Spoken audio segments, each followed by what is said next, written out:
महाराज जी, अध्यात्म की तरफ चलते चलते अचानक मन विचलित सा हो जाता है, उल्टे से ख्याल आते हैं, नकारात्मक ऊर्जाएं उत्पन्न सी होती हैं महाराज। हाँ, वो चूंकि संसार का मनोरंजन उसको प्रिय लगता है, मन को मनमानी आचरण करना उसको प्रिय लगता है। उसकी गलती नहीं है, हम जहां उसको लगाते हैं वहीं वो राजी होने लगता है। अब जैसे अध्यात्म मार्ग में लगा रहे हैं तो इसमें जहां जहां वो लगा रहा है उसके विरुद्ध बात है। उसको भोग चाहिए, उसको हर इंद्रिय के मना खष्टान इंद्रियाणी प्रकृति स्थान कर सके। 5 ज्ञान इंद्रियों के द्वारा वो विषयों में विचरने का स्वभाव बना लिया है। भगवान कह रहे हैं आप भगवान के अंश, ममैवांशो जीव लोके जीव भूता सनातना मना खष्टान इंद्रियाणी प्रकृति स्थान कर सके।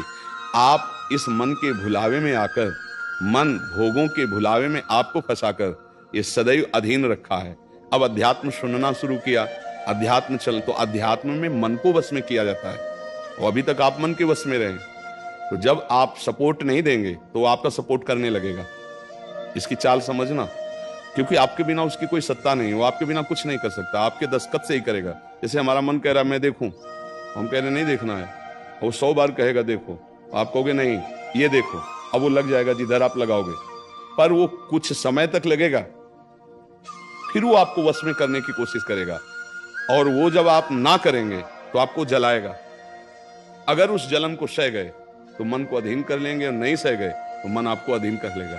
ये खेल चल रहा है। प्रायः सब मन के अधीन ही होते हैं। मन को कोई चेला बनाने वही सच्चा गुरु। दूसरों को तो चेला बनाना सहज है, मन को जो चेला बना ले वही सच्चा गुरु। मन ने सबको चेला बना रखा है, नहीं बना रखा, जैसा कहता है वैसे करना पड़ता है। और बड़ा बात यह है कि मन को हम जैसा कहें शास्त्र आज्ञा से वैसा चला ले तो महात्मा, वही गुरु, वही भक्त। नहीं तो भाई भेष चाहे जो हो, और मन के अधीनता से मुक्त होना बहुत कठिन होता है। कोई बिरला मन को अधीन करके भगवान की प्राप्ति करता है।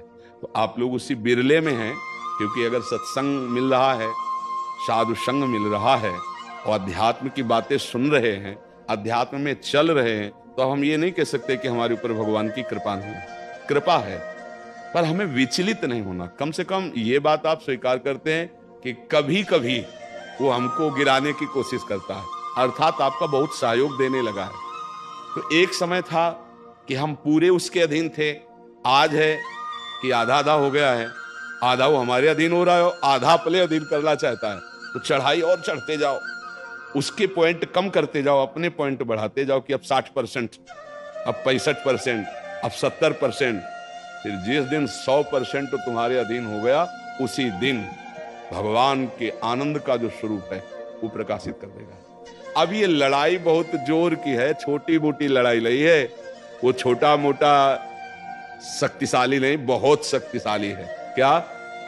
आपको सपोर्ट देगा, राधा राधा राधा, फिर धीरे से आपके सामने रखेगा। देखो इतने दिन जब करते हुआ कोई सुख तो नहीं मिल रहा, इसको भोगो, अभी आनंद आ जाएगा। और देखो ये भोग आपके पास व्यवस्थित है, देखो ना, अभी आनंद आ जाएगा। अच्छा, अब रुका राधा नाम, अब वो उस भोग में ले गया। अब राधा नाम जपना चाहोगे तो अच्छा नहीं लगेगा, अरुचि, वो अपने अधीन करता चला जाएगा। कोई विवेकवान गुरु कृपा पात्र इसकी ये चाल समझ जाता है, अरे अरे मुझे तो पुनः फंसा रहा है, गिरा रहा है, नहीं नहीं नहीं, राधा राधा राधा राधा राधा राधा राधा राधा राधा, तब बचा जा सकता है। ये बहुत प्रवीण है मन, बहुत फुसला के फंसाता है। ऐसे ही फंसाता है कि देखो देख लेंगे, छुएंगे थोड़ी, नजदीक पहुंचा जिस विषय का, छू लेंगे, कुछ होगा थोड़ी, और धीरे धीरे धीरे वो तुम्हें लगेगा कि यार गलती हो गई, ऐसा क्यों हो गया, ऐसा यूं हो गया कि उसकी चाल को नहीं समझ पाए हम, उसकी चाल को नहीं समझ पाए। हर एक इंद्री के साथ ये जुड़ा हुआ है। ये सुन लेंगे, ये देख लेंगे, ये छू लेंगे, ये भोग लेंगे। इन्हीं इंद्रियों के कारण हमें परमात्मा प्राप्ति नहीं हो रही। यही इंद्रियां भोगों में फंसाए हुए हैं और उसका मुखिया ये मन है। और ये बहुत चतुर मंत्री है आपका मंत्री। पर ऐसा समझ लो कि भोला राजा और चतुर मंत्री, तो उसकी दुर्दशा कैसी होती राजा की।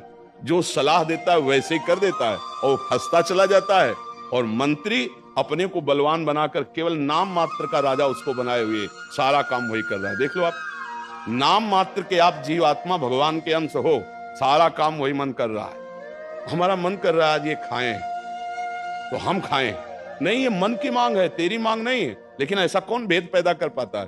अब मेरा मन कह रहा है आज ये देखा जाए, तो अब भाई देखा जाए। मेरा मन कह रहा है, तो कभी कभी मन अच्छा सपोर्ट करता है।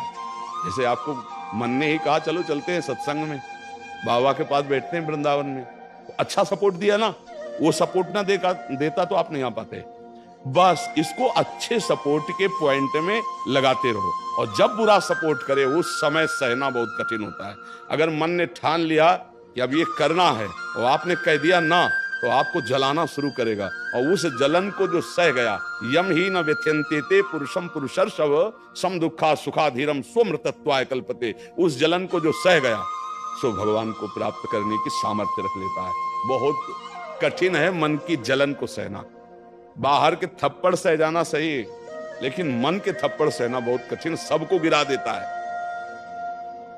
इसका बहुत विचित्र बल होता है, और इससे बचने का केवल एक उपाय है, नाम जप न छूटे, और ये स्वीकार मत करो कि मुझे चाहिए। जैसे मन कह रहा है आज उस होटल में चलते हैं, अब रसेंद्री और मन एक हो गया। अब आपको लगता है मेरी मांग है, तो बोले भाई आज मेरा मन कह रहा यही, आज मेरा मन कह रहा है कि आज उस होटल का भोजन होना चाहिए। अरे तेरा मन कह रहा है, तू खुद कह रहा है, अब उसमें निर्णय करो सही है कि गलत। अगर गलत लग रहा है इसकी चाल, तो आप मत जाओ। घर में रोटी दाल बनाओ, इसको अच्छा नहीं लगेगा, ये 100 बार कहेगा नहीं, तो आपको नहीं भाई आज तो यही खाना पड़ेगा। कल भले विचार करेंगे, कल विचार करेंगे आपकी बात पर आज नहीं, आज तो ऐसे बस में करना होता है। एक साधु के मन में आई कि खीर मिले, बहुत दिन से नहीं मिली, मन है कभी कुछ भी सोच सकता है, बहुत व्याकुलता हो गई, बस खीर खीर खीर। तो एक भगत के यहाँ गए, 10-5 गाय भैंस बंधी थी, और उनका कि आपकी श्रद्धा है संतों पर? उनका महाराज आदेश कीजिए। तो बोले 10 संतों के लिए खीर बना सकते हो आप? बोले 20 घर का दूध है, हम 20 संतों के लिए बना देंगे। बोले हम 11 बजे आएंगे दोपहर के, आप बना के तैयार रखिए। वो अकेले आए, तो उनका और संत? बोले और संत यही है सर। अकेले कमरे में बैठे 20 संतों की खीर, और कहा आप लोग बाहर हो जाइए, हम एकांत में पाना चाहते हैं। तो पाए, तो भाई 20 संतों के लिए खीर बनी, मतलब 20 पेट भर जाए।